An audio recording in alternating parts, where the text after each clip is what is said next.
Nakuja sasa hivi hapo. Haya. Bachanja. Naomba nisaidie kunikolezea moto. Mimi naenda kwenye vikoba. Wewe Jumatatu? Tunaenda pia Jumatatu.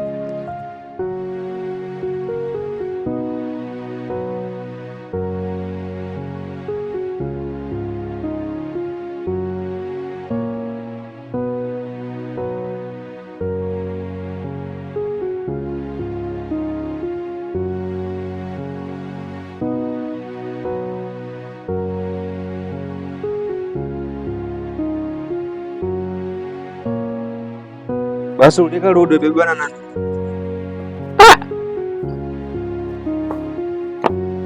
Vikoba. Unakwenda vikoba? Nenda vikoba.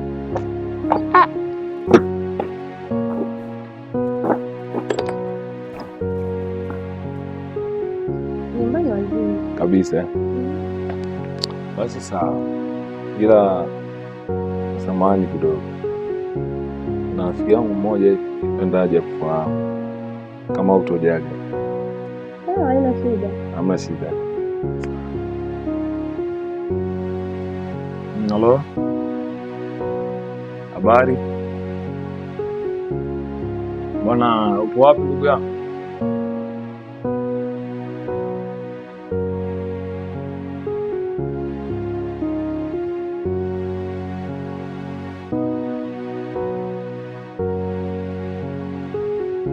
Haraka kidogo. Haya, sawa sawa.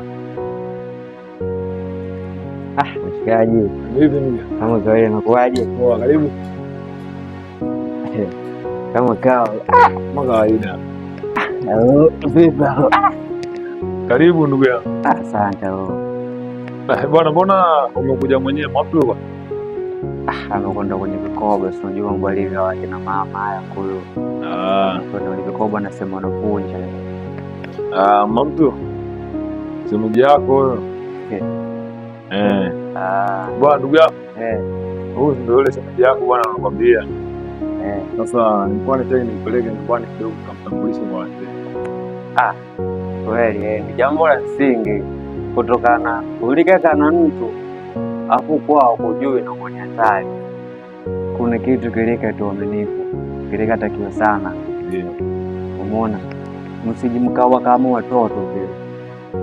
Yaani mtoto unakuta nyumbani kulika mpa chakula, lakini alikafika kwa jirani kule anakula kila alika kiacha nyumbani.